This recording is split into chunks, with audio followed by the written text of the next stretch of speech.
안녕하세요. 라디오 방송 오늘의 팟캐스트 인문학 산책입니다. 저희는 체게바라와 여행하는 법의 저자 진등철, 이윤경이라고 하고요. 매주 금요일 청취자분들과 함께 유쾌한 소수자들을 만나는 여행을 함께하고 있습니다. 자, 그럼 신승철, 이윤경의 인문학 산책 그 두 번째 시간을 지금부터 시작하겠습니다.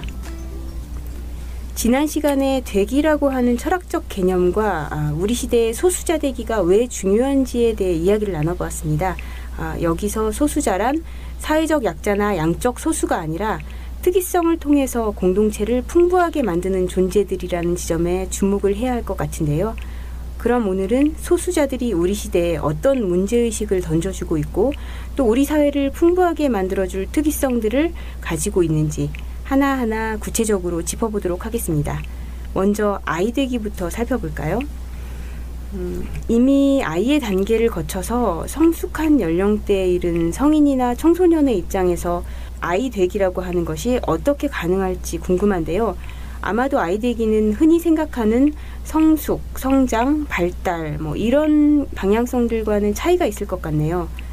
아이가 성인이 되는 과정과 달리 아이로 돌아가는 것은 어떤 의미가 있을까요?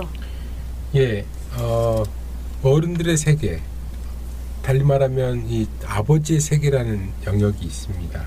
정치, 경제, 문화 이런 영역이죠. 그 세계와 달리 아이들의 세계는 어른도 없고 아버지도 없고 어머니도 없고 단지 존재하는 것은 지구를 지키는 특공대랄지 세상의 평화를 위한 영웅들이 있을 뿐입니다. 이런 아이들의 세계에서 아이들의 세계로 돌아간다는 것은 무슨 의미일까요? 이 아이 되기는 퇴행이 아니라 역행입니다. 이것은 68혁명의 반문명주의적 운동을 사실은 표현하는 어떤 것이라고 볼 수 있는데요. 그때의 역행이란 것은 진보적 어떤 세계관의 혁명이 아니라 어찌 보면 이 순환 사회로의 복귀를 의미하는 인볼루션, 레볼루션이 아니라 인볼루션을 표상합니다. 특히 아이되기의 사상을 잘 보여주는 것은 이타고의 동심설인데요. 이타고는 그때의 문명을 동심 상실의 문명으로 얘기를 하면서 동심의 회복으로 돌아가자 이렇게 얘기를 합니다. 특히 동심설은 양명이라는 사상이 굉장히 좀 주목이 되는데 원래 주제학 같은 경우에는 이 성이라는 본성론에 가깝다고 한다면 양명학은 심의 이론입니다. 심, 마음. 그래서 욕망이랄지 마음의 어떤 선택적인 어떤 변화에 대해서 주목하는 그런 어떤 이론입니다. 특히 이타고는 양명 좌파로서 욕망으로서의 살을 긍정한달지 그리고 욕을 긍정한달지 이런 소유와 욕망을 긍정하는 굉장히 근대적인 사상을 보여줬는데요. 이 근대적인 사상 속에서 이 진심이 동심이다라고 하면서 마음의 본질과 궁극이 바로 아이들의 마음이다라고 얘기를 합니다. 그래서 동심 상실의 문명에서 동심 회복의 문명으로 바뀌어야 된다 이런 얘기를 하죠. 이 이타고의 이 사상은 굉장히 반역적이어서 이타고는 감옥에서 비명 행사를 하고 그의 책들이 대부분 금저가 됩니다. 근데 이 한 사람이 이타고 사상을 몰래 수입해온 사람이 있어요. 바로 조선의 허균이라는 사람인데요. 이 허균이라는 사람은 이타고 사상을 책의 간지로 이렇게 끼워가지고 이렇게 조선에 수입해가지고 그것을 소설화를 합니다. 그 소설을 냈던 책이 바로 홍길동전인데요. 홍길동전에는 아버지를 아버지라고 부를 수 없는 아이, 그리고 너무 어수선한 놀이를 하기 때문에 도수를 부리는 아이, 그리고 율도국이라는 이상사회로 향하는 아이들의 동심 회복의 이상사회로 향하는 그런 아이를 등장시킵니다. 사실 계몽주의나 발달 이론 이런 부분에서는 성장 드라마가 펼쳐집니다. 그래서 아이들은 결국 성숙하고 발달해서 결국 어른이 돼야 된다라는 어떤 진입장벽으로서의 그 아이 개념이 있죠. 근데 사실은 제 입장에서는 아이가 갖고 있는 잠재력에 더 주목할 필요가 있지 않나 이런 생각이 듭니다. 네, 홍길동이 아이 되기에 좋은 그 표본이라고 하는 그 이야기가 굉장히 재밌는데요. 그 아이가 가지고 있는 잠재성 중에 그 놀이도 있을 것 같거든요. 근데 점점 이 나이가 들수록 잘 노는 법을 잊어버리고 재미없는 어른이 돼가고 있다는 그런 생각이 들고는 합니다. 그래서 보통 아이와 동물들을 놀이하는 존재라고 얘기를 하는데요. 그 놀이에서 아이의 특징은 어떤 것이 있을까요? 로제 카이아는 이 놀이의 개념을 4가지 구분으로 얘기를 합니다. 운, 모방, 어지러움, 경쟁, 이 4가지 부분을 얘기하는데 이 놀이는 사실은 4가지 구성 요소에 의해서 통합적으로 작동했던 그런 어떤 영역이었습니다. 그런데 이게 제도화되고 상업화되면서 운은 도박으로, 모방은 연극이나 영화로, 어지러움은 놀이동산으로, 경쟁은 스포츠로 제도화가 됩니다. 그렇지만 원래의 놀이는 사실은 통합적인 어떤 형태였던 거죠. 특히 놀이를 잘 관찰하다 보면 이 2가지 구성 요소를 볼 수 있는데요. 예를 들어서 그 6세까지 아동에게 놀이를 시키면 이 자동차 놀이를 시켰다. 그러면 막 미장원 놀이, 백화점 놀이 하면서 놀이를 막 횡단하는 모습을 보입니다. 거기에 비해서 이제 좀 성인으로 이렇게 성숙하고 있는 중학생 정도한테 아이에게 놀이를 시키면 코끼리 놀이를 해라 그러면 코끼리 놀이만 계속하고 거기에 대해서 집중하게 됩니다. 그래서 횡단하는 아이의 모습의 놀이와 하나의 놀이에 집중한 아이의 모습, 놀이의 모습은 바로 이 재미와 놀이의 모델과 의미와 이대 모델로 이렇게 구분될 수 있고요. 그것은 들러지 가다리는 분자와 몰로 이렇게 구별을 합니다. 분자적인 것은 이행하고 횡단하고 변이되는 어떤 형태라면 몰은 하나의 모델에 집중하고 수렴되는 형태입니다. 아이들의 놀이 형태에서 또 발견되는 것은 아이들은 또 죽음을 설정으로 만든다는 겁니다. 죽었다가 다시 살아나고 부활하죠. 부활이 굉장히 손쉽습니다. 그리고 금이라고 해서 금기를 그 금을 긋지만 그 금이 금기나 터부가 아니라 사실은 설정에 불과합니다. 그래서 금기를 아슬아슬하게 넘나드는 그런 놀이도 하기도 하죠. 그리고 또한 놀이는 보상을 바라지 않는 활동의 모습을 보이기 때문에 노동 모델이 아니라 분명히 활동 모델을 보여주고 있습니다. 독일 철학자인 가다머는 놀이를 주관과 객관을 연결하는 간주관성, 아까 말씀드렸던 주체성과 유사한 개념인데요. 그 간주관성으로 간주를 합니다.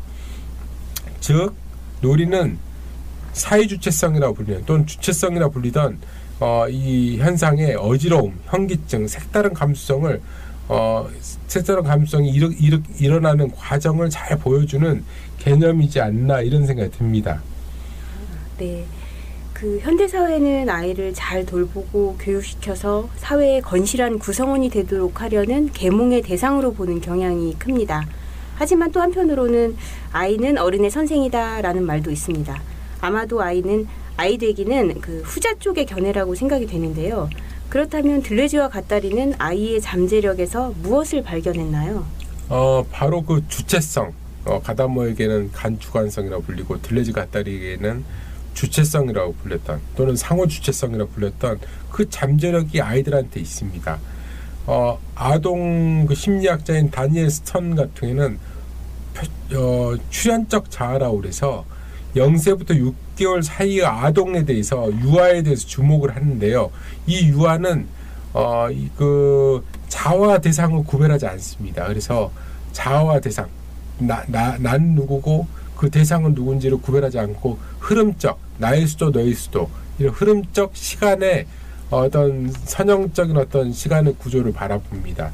그래서 이런 어떤 흐름적 사유가 이 아이들에게 있다는 것은 바로 너이면서도 나일 수 있는, 그러니까 사회주체성에 너도 아니고 나도 아니고 너일 수도 나일 수도 있는 그런 어떤 애벌레 신체로서의 주체성의 잠재력을 아이들이 갖고 있고 그 유년기의 기억이 바로 사회주체성을 만들어낼 수 있는 잠재력이다라고 얘기를 합니다. 또한 이 횡단하고 이행하고 변이될 수 있는 아까 얘기했던 분자적인 능력도 아이들에게 나타나는데요. 그 아이들은 재미와 놀이의 모델에 따라서 여러 모델을 횡단하고 넘나들면서 이 지도를 그려낼 수 있는 그런 능력을 갖고 있습니다. 서양 철학에서는 이 어떤 그 컵을 앞에 두고 컵은 무엇인가에 대해서 딱 본질을 적시할 수 있는, 컵은 컵이다, 이런 사유와 더불어 컵의 주위와 가장자리를 이렇게 만지면서 지도를 그릴 수 있는 어떤 실존의 영역을 구별을 합니다. 그래서 사실 카프카의 성을 보다 보면 카프카가 성주를 만나서 이 성의 본질은 무엇입니까? 라고 묻는다면 문제가 해결될 텐데, 카프카의 주인공은 계속 그 성의 주인공은 계속 성주위를 배회하고 탐색하고 이리저리 횡단하면서 그것을 탐색하는 과정에 불과한 거죠. 그래서 그런 과정의 모습들, 격과 가장자리와 주변을 횡단하고 이행하는 모습들이 바로 실존의 영역이다라고도 얘기할 수 있을 것 같습니다. 근데 바로 아이들이 바로 이런 실존의 영역의 모습들을 보여주는 측면도 있습니다. 또한 아이들은 이 호기심과 문제제기의 능력을 갖고 있는데요. 굉장히 새로운 문제제기, 왜 밤에는 무지개가 보이지 않나요? 이런 식으로 굉장히 색다르고 희한한 문제제기를 합니다. 그러면 어른들은 이렇게 생각하죠. 부모들은 우리 아이가 혹시 천재가 아닐까? 그래서 굉장히 그 색다른 문제제기 능력을 천재의 그 지표로 보고 영재학원을 보내죠.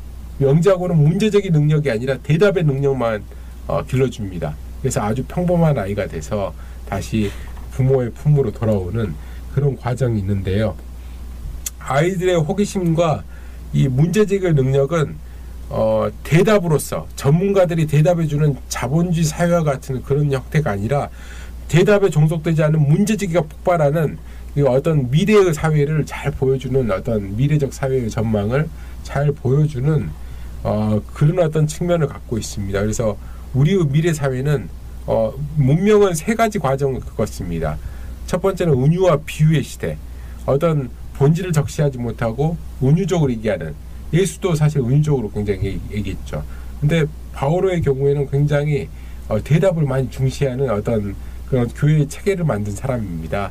근데 그 바오로보다 더 이 발전해서 기독교 문명이 더 나아가서 자본주의로 그 발전하면서, 자본주의는 수많은 대답을 할 수 있는 능력을 가진 사람들을 등장을 시킵니다. 그래서 이 대답의 자본주의가 됐던 거고, 누군가는 정답을 알고 본질을 적시할 수 있고 의미화할 수 있다, 이것은 무엇이다라고 의미할 수 있다라고 생각하게 만들죠. 근데 그 의미화는 사실 세상을 뻔하게 보는 거고, 오히려 잠재성, 아이들이 갖고 있는 이 잠재적 능력, 이런 어떤 것들을 폭발시킬 것은 바로 문제제기의 시대가 도래했을 때 아이들의 능력이 유감없이 발휘될 수 있다, 이것도 전망해 볼 수 있을 것 같습니다.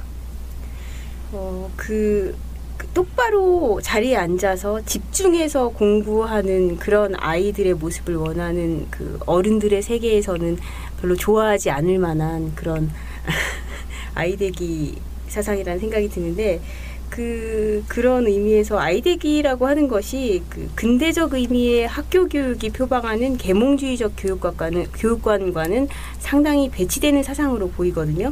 그 아이대기의 관점에서 현실 그 교육제도의 방향성을 어떠해야 한다고 생각을 하시는가요? 아이들이 이제 원형으로 삥 둘러서 꽃병을 그립니다. 그러면 여러 가지 다른 꽃병의 모습들이 그려지겠죠. 근데 갑자기 선생님이 꽃병의 전면 모습을 딱 보여주면서 이게 꽃병이다라고 얘기하는 순간 사실 아이들은 모두 선생님을 흉내내게 됩니다. 그런 것들이 바로 계몽주의지 않나. 어떤 알미, 어떤 객관적 진리가 있고 그 알을 정보로서 일방적으로 전달하면 이 지식을 쌓을 수 있다, 이런 어떤 자동주의적인 또는 정보주의적인 발상이 계몽주의였습니다. 근데 그런 것이 아니라 아이들이 삶으로써 또는 함으로써 알게 되는 그런 과정들이 구성주의적인 어떤 과정이지 않나, 이런 생각이 듭니다. 그래서 어떤 정보가 주어지는 게 아니라 느끼고 사랑하고 실천하고 변용되는 순간 지식을 갖게 되는, 지혜를 갖게 되는 그런 어떤 모델이 구성주의적 방법이고, 저는 이 한국 사회에서 자기주도 학습이라고 불리는 구성주의 모델이, 물론 왜곡이 많지만 구성주의 모델이 앞으로의 그 아이의 능력을 늘려갈 수 있는 가장 유력한 방법이지 않나, 이런 생각도 듭니다. 문제는 이 전문가주의입니다. 원래 그 고대 그리스의 아테네에서는 모든 사람에게 진리가 전제되어 있기 때문에 주사위 던지기나 제비뽑기를 통해서 대표나 관료를 뽑았습니다. 근데 거기에 대해서 반역적인 생각을 가진 사람이 있었습니다. 바로 소크라테스 제자인 플라톤이었는데 논증과 추론 능력을 가진 엘리트만이 진리를 알 수 있다라고 얘기를 합니다. 그래서 그런 점에서 이 플라톤은 그 이집트의 파라오 같은 세계를 철인정치의 세계라고 생각했던 것인데요. 사실 이런 점은 삶과 생활 세계를 접속하고 있는 사람들이라면 모두 진리를 알고 있다라는 전제하에서 아이도 이미 진리를 알고 있다라고 생각할 필요가 있다는 거죠.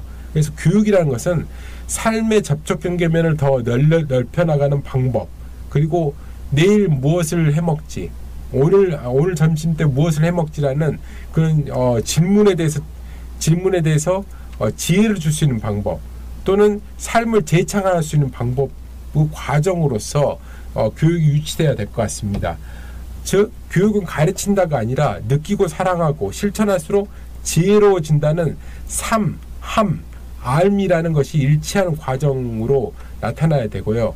이런 점은 스피노자의 구도대로 살아갈수록 지혜로워진다라는, 느끼고 감성적으로 느끼고 실천하고 변형되고 그러면 지혜로워진다는 그런 점에 대한 구성주의를 교육과정에서 가져야 되지 않나, 이런 생각이 듭니다.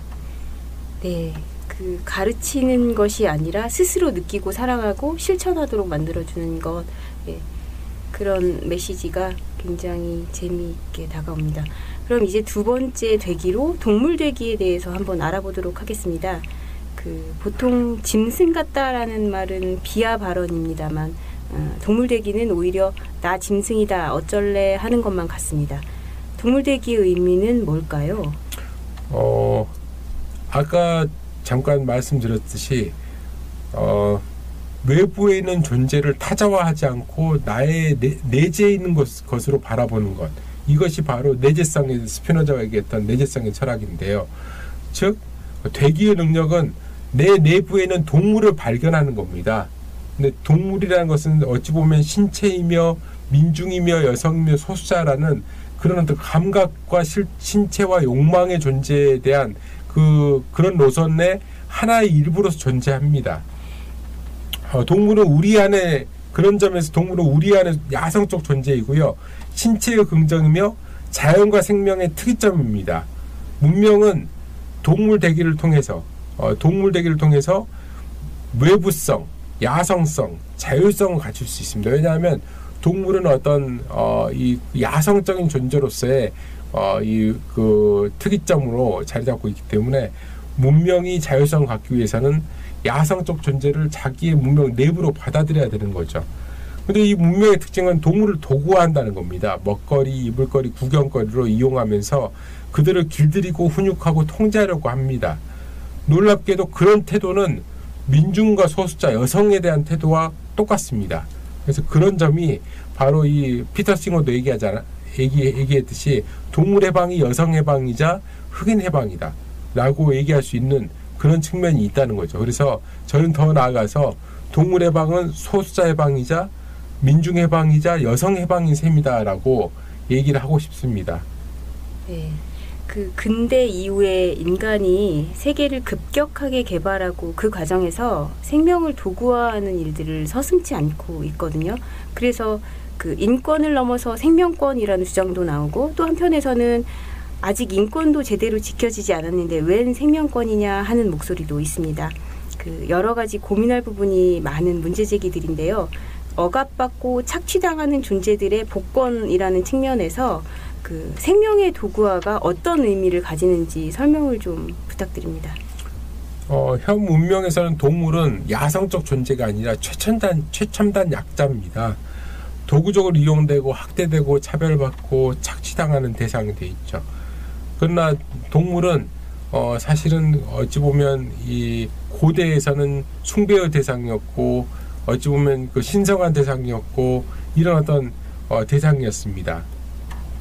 생명의 도구화는 이 생명을 도구화함으로써 이 그 도구적 이성을 작동시키는데요.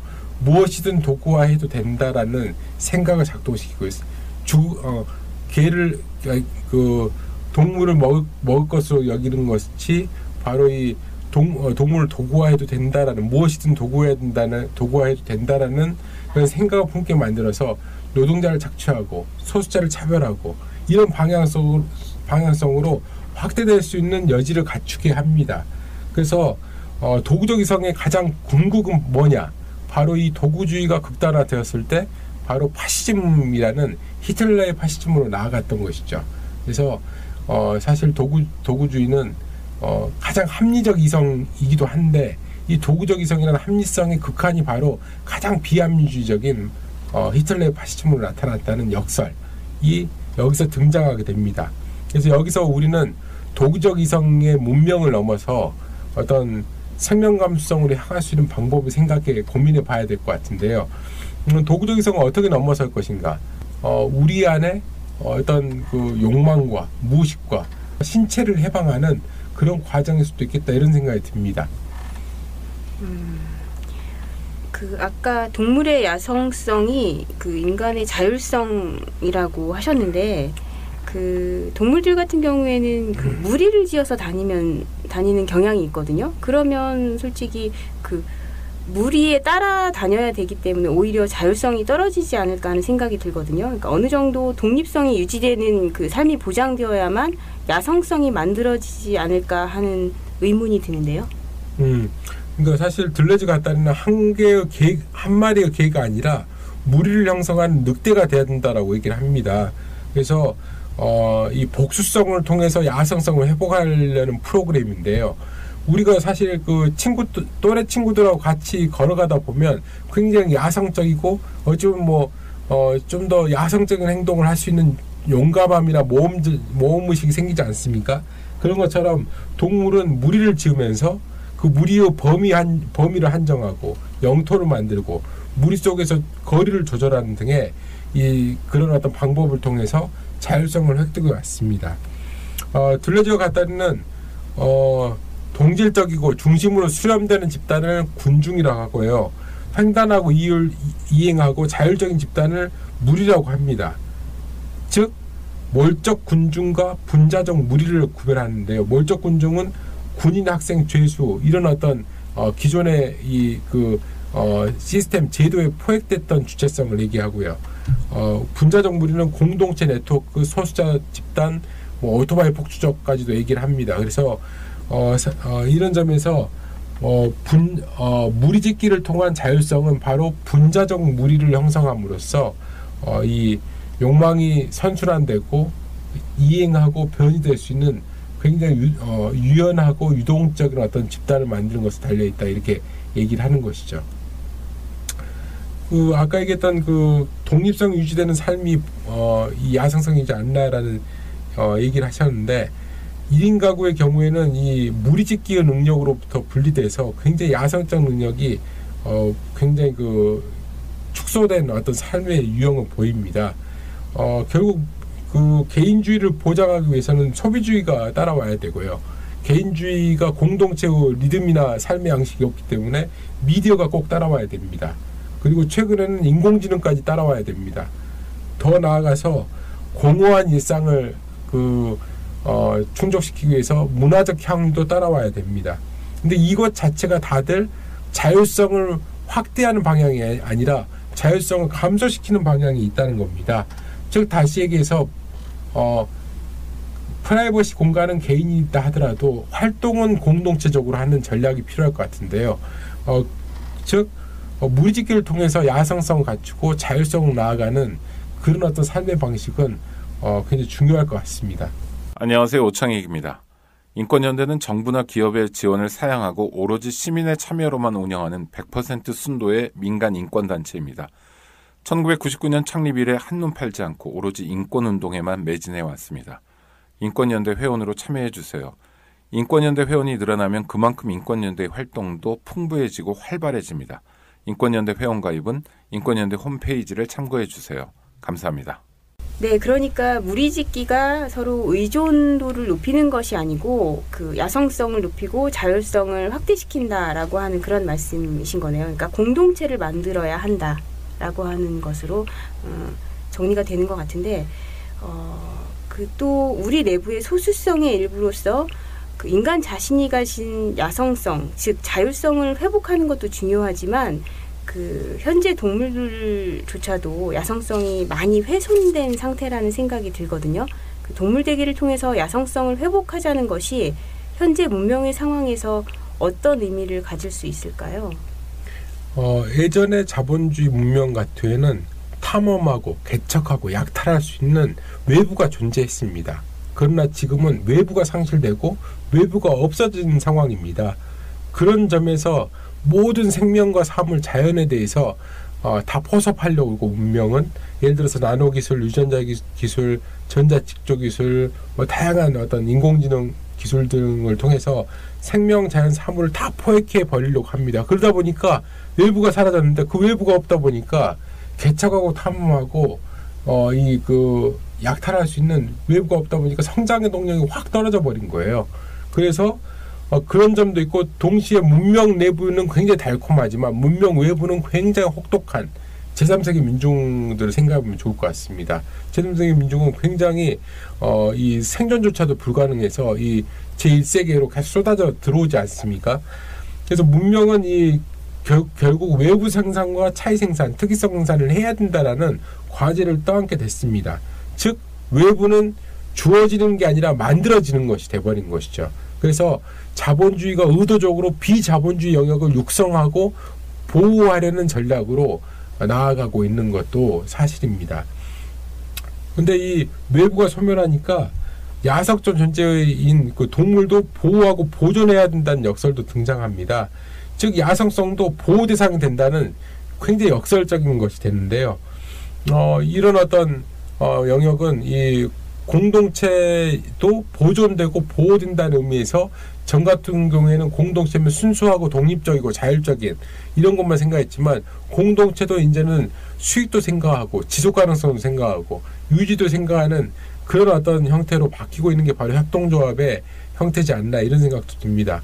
그래서 예전처럼 독립성이 바로 자율성이다 라는 것들은 이제 이 패러다임이 끝난 것 같고요. 오히려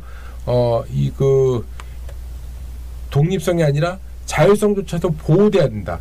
야생동물의 경우에는 야생동물 보호구역이나 구역이나 야생화 계획 등을 볼 때 야성성도 보호되고 있는 현재의 국면을 잘 보여줍니다. 그래서 이 자연대상, 특히 자연 생명들 같은 경우에는 자연주의를 통해서 이제 해결할 수 있는 여지는 굉장히 줄어든 것 같습니다. 자연주의는 뭐냐면 자연을 그대로 놔두면 털이 자라듯이 저절로 생장한다 이런 어떤 생각이었는데요. 이제 생태주의는 자연주의와 분리가 됩니다. 자연주의는 생태주의하고는 구별이 되고요. 생태주의는 오히려 보호하고 거대 프로그램, 제도를 통해서 자연을 보호하고 하려는 문명의 노력이 필요하고요. 자연은 야생적이니까 그대로 두면 된다라는 생각으로부터 벗어나 있습니다. 야성성은 문명의 생존과 지속가능성의 능력이라는 점에서 자율성입니다. 그런 점에서 동물대기는 신체 해방, 욕망 해방, 무의식 해방을 위한 을 통한 자율주의다 이렇게 정리할 수 있을 것 같습니다. 그 욕망을 해방하고 무의식을 해방한다는 것은 어떤 의미가 있을까요? 사실 자본주의 시대가 너무 욕망이 넘쳐나는 시대이기 때문에 문제가 되는 것은 아닐까 하는 그런 생각도 드는데요. 들레즈 가따리가 말하는 욕망은 어떤 것인가요? 들레즈 가따리는 사실 생명 에너지, 활력으로서의 욕망을 얘기합니다. 즉 공동체의 활력과 생명 에너지는 공동체의 욕망이 어떻게 잘 재배치되고 있느냐에 따라서 달려 있다고 생각됩니다. 그래서 이 생명에너지이자 활력으로서의 욕망을 부정하는 금욕주의적 공동체의 경우에는 사실은 활력이 확 떨어지고 지속 가능하지 않게 되는 경우도 굉장히 많이 보입니다. 욕망은 즉 자본주의적 욕망과 생명에너지로서의 욕망을 구별해 볼 수 있을 것 같은데요. 자본주의적 욕망은 욕망을 활성화하고 생산하면서도 소비로 수렴되게끔 만들려고 합니다. 그래서 소비에서 멈춰라. 욕망을 흐르게 하면서도 흐르면서도 소비에서 멈추게끔 만드는 이율배반적인 시스템입니다. 그래서 그런 이율배반적 시스템 속에서 결국 욕망, 그 들러지 갓다리 전략은 욕망을 끝까지 흐르게끔 만드는 것들의 전략입니다. 그래서 그게 그 자본주의적 상품 소비랄지 탄소 소비 이런 것들이 아니라 어찌 보면 이 활동이나 놀이나 재미 그리고 이 다양한 흥과 리듬 이런 것들로 존재하는 욕망을 끊임없이 흐르게 만들므로써 그 극한에서 욕망을 해방하고 그럼으로써 이 욕망이 활성화될수록 공동체는 더 발전하게 된다라는 그런 도식이 가능한 겁니다. 그러니까 자본주의적 욕망을 생산적이고 활력 있는 생명 에너지로서의 창조적 욕망으로 극복해야 된다는 그런 말씀이신 것 같은데요. 예. 동물들이 가지고 있는 욕망도 아마 생명 에너지로서의 욕망이 아닐까 싶습니다. 그럼 동물 대기를 하면서 우리가 주목해 봐야 할 동물들의 특이성은 어떤 것이 있을까요? 아까 얘기했던 그 무리짓기의 특이성이 있고요. 표현의 자율성이라고 그래서 원래 그 딱따구리인가요? 그 새가 그 수컷이 암컷에게 둥지를 짓게 만들기 위해서 그 풀잎을 공납을 해요. 근데 나중에는 구애의 표현을 바꿔버립니다. 그래서 원래의 목적이 아니라 표현을 자율적으로 만듭니다. 그래서 그 표현의 자율성의 능력도 갖고 있고 또한 음악과 언어가 구별되지 않는 분자대기라고 하는데 음악으로 언어를 대신합니다. 뭐 돌고래랄지 새들이랄지 이런 것들은 음악과 언어가 구별되지 않고요. 리듬과 화음을 만드는 방법 그리고 범위 함정 기술 때를 지어 움직이는 존재라는 점 영토화 기법 등이 눈에 띕니다. 최근 그 작년이었나요? 서울대 공원에서 돌고래 쇼를 하던 남방 큰 돌고래인 제돌이 이 친구에게 좀 주목할 필요가 있을 것 같은데요. 이 남방 큰 돌고래는 하루에 60km를 움직입니다. 근데 제돌이가 있었던 곳은 수백 미터에 불과했던 것이었죠. 근데 그 저희들 보고 욕조에서 하루 종일 살라는 꼴입니다. 욕조에서 하루 종일 있으려면 얼마나 답답하겠습니까? 그래서 이 제돌이가 쇼를 했던 것은 비정상적 환경에서 비정상적 행동이었다는 것이 보입니다. 그리고 그런 것들은 폐쇄 환경에서의 이상 행동이라고도 보이죠. 그런 제돌이가 이제 야생화 프로젝트를 통해서 방사가 되고 지금 제주도 앞바다에서 포착이 되는데요. 최근에는 돌고래 무리에서 리더 행동을 보인다고도 합니다. 제주만 피우던 존재에서 광활한 영토로 갔던 제돌이처럼 사실 동물은 광야 무의식을 가지고 있는 존재라고도 할 수 있습니다. 이 동물의 특이성은 인간도 갖고 있습니다. 외부가 사라지고 달콤한 문명의 내부의 생활들, 힐링, 웰빙, 정신분석, 심리치료, 그리고 미디어 앞에서의 달콤한 졸음 등은 야성성을 잃어버린 우리의 현재의 그 모습을 또 보여줍니다. 근데 이 문명은 또한 이 단조로운 삶과 규칙 제도를 통해서 길들이기를 원하죠. 근데 이 소수자 대기 중에서 동물 대기는 야성적 존재를 회복하자는 마치 제돌이의 야생화 프로젝트와 같은 그런 어떤 컨셉의 이 구도를 보여준다는 점에서 주목해 봐야 될 것 같습니다. 네, 제돌이 야생화 프로젝트라고 말씀을 하셨는데 그 인간이 그 광야로 나가게 되면 사실 노숙인이 되지 않을까라는 생각도 드는데요. 그래서 이번에는 노숙인 대기에 대해서 살펴보겠습니다. 노숙인에 대한 갓다리의 언급이 있는데요. 우리 모두는 불쌍하다라고 하는 그런 구절이 눈에 띕니다. 그 노숙인 대기는 어떤 시사점을 가지고 있나요? 노숙인은 분명 민중입니다. 우리는 사실 노숙인을 통해서 우리가 맨몸 뚱아리로 태어나서 맨몸 뚱아리로 죽는다는 그 분명한 실존적인 진실에 대해서 접근하게 됩니다. 이 노숙인은 보장된 삶으로부터 벗어난 존재들이기 때문에 마치 물을 잃은 물고기가 같다라고도 얘기할 수 있을 것 같습니다. 여기서 집은 단순히 잠을 자거나 거처거나 거주지 이런 의미뿐만 아니라 자신의 실존을 보호받을 수 있는 최소의 장소입니다. 이런 점에서 이 거주 집은 사실 권리이기도 하는 거죠. 사실 노숙인처럼 우리는 문명의 밑바닥으로 이렇게 추락할 수 있는 우발적인 요소를 항상 갖고 있습니다. 위험사회에서 사실 문명의 외부로 튕겨져 나가면 바로 노숙인과 다를 바 없는 삶을 살게 될 것 같습니다. 사실 그 기후변화의 시대가 다가오고 생태계 위기의 시대가 다가오니까 안전하고 보장받지 못한 삶으로 향할 것인가 하는 공포들이 굉장히 확산되고 있습니다. 그렇지만 이런 어떤 상황들에 대한 상황을 공포로 느끼는 게 아니라 우리 안에 내재한 또 다른 노숙인이라는 소수자의 모습으로 바라본다면 노숙인을 보듬고 연대하는 것은 당연한 것입니다. 특히 중요한 것은 노숙인 되기가 바로 난민 되기와 거의 유사하다는 겁니다. 문명의 외부로 튕겨져 나가버렸던 제3세계 민중이 난민의 형태로 나타나고 있는 현실들, 이게 바로 노숙인이 보여주는 노숙인 되기의 모습에서도 여전히 드러나는 그런 모습이지 않나 이런 생각이 듭니다.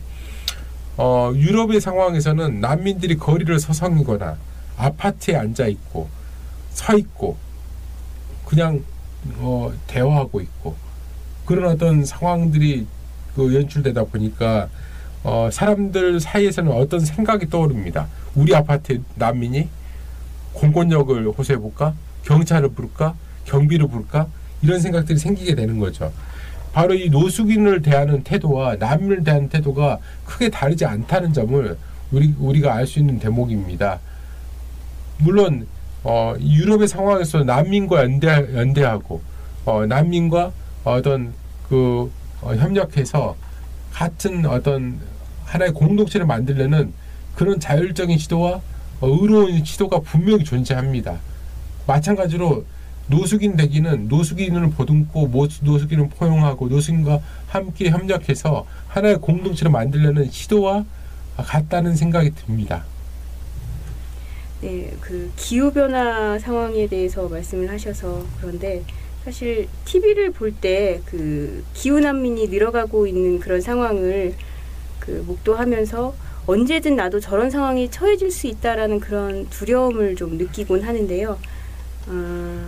그런 두려움과 노숙인 되기는 어느 정도 연관성이 있을 거라고 생각됩니다만 다만 살짝 걱정이 되는 것은 노숙인 되기를 한다고 해서 진짜 노숙을 해야 하는 건 아니겠죠? 진짜 노숙을 한 철학자가 있습니다. 고대 철학자인데 고대 그리스 철학자인데 디오게네스라고 하는 사람입니다. 디오게네스는 원통에서 노숙을 했고요. 그 대표적인 일화가 디오게네스의 현명함을 탐하기 위해서 알렉산더 대왕이 찾아가죠. 그래서 이 원통 앞에서 당신이 원하는 걸 다 해주겠소. 무엇을 원합니까? 이렇게 물어보니까 디오게네스가 나의 햇볕을 가리지 말아주시오. 이렇게 얘기해서 이 알렉산더가 감명을 해서 내가 알렉산더가 아니었다면 디오게네스로 태어났을 것이다. 이렇게 얘기했던 일화가 있죠. 그 디오게네스가 속한 학파가 견유학파입니다. 이 견유학파는 시니시즘이라고 그러세요. 세상에 냉소적이고 조롱하고 세상을 조롱하고 이런 어떤 자유롭게 거린 생활을 하는 그런 학파입니다. 그래서 시니컬하다라는 단어가 시니시즘에서 나온 개념이라고 합니다. 부다의 경우에도 왕자로서 풍요롭고 달콤한 궁정 생활을 하는데 갑자기 어느 순간 불황과 마주치게 됩니다. 엄청난 고통과 힘듦, 이런 어떤 고통들을 마주치면서 그 보통 왕자들 같으면 저 사람은 내가 아니다라고 생각할 텐데 부처님은 저 불황아가 나다라고 이렇게 생각을 합니다. 그래서 바로 그걸 깨닫고 그런 고통과 이런 어떤 그런 어떤 것들을 이 본질 삶의 고통스러운 과정을 깨닫기 위해서 출가를 했다고 합니다. 사실 저도 노숙을 한 적이 있습니다. 지하철을 놓쳐가지고 한번 지하철에서 이렇게 노숙을 한 적이 있었는데요. 그 스포츠 신문이 굉장히 따뜻하더라고요. 예. 근데 그 아침에 일어나 보니까 살을 내는 추위와 마비된 신체, 절룩거리는 발 이런 것들을 느끼게 되면서 그 잠에 잠깐 설잠을 자다가 잠깐 깼는데 여긴 어디지? 왜 여기 내가 있는 거지? 그런 실존적인 질문조차도 무색할 정도로 굉장히 몸이 모든 것들이 쑤시게 되는 그런 상황에 직면한 적이 있습니다. 네, 그 광화문에서 전에 이제 그 노숙 농성을 하셨던 분들도 있잖아요. 그래서 그 노숙이라고 하는 것이 사실 우리하고 먼 곳에 있는 것이 아니다라는 생각이 들고, 그렇다면 노숙인으로 산다는 것이 그 21세기를 살아가는 데 있어서 우리에게 어떤 의미를 가질 수 있는지 한번 설명을 해주시기 바랍니다. 노숙을 한다는 것은 거리에 농성하는 것과 다를 바가 없습니다. 이 사회에 뭔가 문제가 있고 이 사회의 밑바닥에 무언가 문제가 있다라는 것들을 잘 보여주는 것이기 때문에 이 거리에서 인간의 실존의 고통과 비탄, 유한성을 여실없이 보여줍니다. 사실 노숙인은 현존 한국 사회와 이 문명이 만든 난민이고요. 이 분리와 배제의 논리를 갖고 있는 미시파시즘에 의해서 추출되고 여과되고 제거된 민중입니다. 그들은 냄새가 나고 횡설수설하고 술을 마실 수도 있습니다. 그런데 우리 사회가 배제한 노숙인들의 현실에서 그들이 선택할 수 있는 경우의 수가 얼마나 많은지에 대해서 생각을 해봐야 될 것 같습니다. 거의 없을 것 같습니다. 사실 누워있거나 앉아있거나 술을 마시고 횡설수설하는 것 이외에 할 수 있는 행동이 거의 없는 것이죠. 그래서 우리는 노숙인의 선택의 경우의 수를 늘려줘야 된다. 화장실을 개방하고 샤워실을 마련하고 다른 인문학이랄지 철학 프로그램으로 정신세계를 강건하게 만들고 집을 제공하고 소득을 마련하는 등의 경우의 수를 마련해 놔야지 될 것 같습니다. 그런 점에서 그런 경우의 수를 창안하는 게 바로 노숙인 대기의 핵심이지 않나 이런 생각이 듭니다. 네, 노숙인 복지를 고민하는 것도 노숙인 대기의 일부일 수 있겠네요. 그렇다면 보다 난이도를 좀 높여서 그 철학적으로 노숙인 되기를 하는 것은 어떤 의미일까요? 노숙인 되기는 난민 되기라고 아까 말씀을 드렸습니다. 난민이 경계인이며 추방된 자, 호모 사케리인 것과 마찬가지로 노숙인도 이 문명의 밑바닥으로 추락한 난민과 같은 사람입니다. 사실 난민이나 노숙인은 권리 정체성, 시민의 범주로 들어오지 못하는 사람들이며 심지어는 민중이라는 범주로도 들어오지 못합니다. 그래서 소수자인 셈이죠. 노숙인 대기는 바로 난민 대기입니다. 한국 사회처럼 난민에 대해서 차별과 분리가 심한 나라에서는 그것이 바로 노숙인에 대한 태도하고도 연결이 됩니다. 그 경계에서 밑바닥에서 철학을 한다는 것, 야성적 사유의 노선을 따라간다는 것은 결국 노숙인이 갖고 있는 광야 무의식, 우주적 무의식, 민중적 무의식에 다가가야 된다는 점들은 분명합니다. 노숙인들 인문학을 제가 했던 그 프로그램 진행했던 적이 있었는데요. 굉장히 놀랄만한 통찰력을 가지신 분들이에요. 특히 저한테 굉장히 놀랄만한 통찰력을 보여주셨던 분은 스포츠 모자를 쓰고 이렇게 짐을 들고 있었던 한 젊은 노숙인이었는데 철학에 대해서 제가 강의하니까 그 노숙인 분이 이런 얘기를 하더라고요. 철학은 네모가 세모가 되고 세모가 원이 되고 원이 별표가 되는 그런 것이어야 된다. 이렇게 얘기를 합니다. 즉 고정관념이 있어서는 안 된다는 거죠. 그래서 마치 저는 그때 노숙인 되기는 철학자 되기, 광야의 철학자 되기와 같다라는 생각이 들었습니다. 네, 철학은 그 네모가 세모가 되고 원이 되고 별표가 되는 것이라는 그런 말이 어쩐지 의미심장하게 느껴지네요. 자, 오늘은 이렇게 아이 대기, 동물 대기, 노숙인 대기에 대해 살펴봤는데요. 각각의 소수자가 지닌 특이성들이 우리 안에 어디에 자리 잡고 있는지 한번 조용히 들여다보는 시간이 필요할 것 같습니다. 오늘에 이어서 다음 주에도 그 여성 대기, 장애인 대기, 이주민 대기, 투명인간 대기에 대해 그 의미를 짚어보겠습니다. 오늘 함께해 주신 청취자 여러분 감사합니다. 다음 시간까지 사랑 충만한 한 주 보내시기 바랍니다. 감사합니다. 안녕하세요. 장발장은행의 대표를 맡고 있는 홍세화입니다. 200만 원, 300만 원 벌금을 내지 못해 감옥에 갇히는 분이 매년 4만 명이 넘습니다. 장발장은행은 이분들에게 무이자 무담보로 대출을 해주고 있습니다. 장발장은행을 후원해 주시기 바랍니다. 실로 모든 게 엉망으로 치닫는 듯한 세상입니다마는 스스로 아름다워지는 데에 겸연쩍어 하지 않기를 바랍니다. 고맙습니다.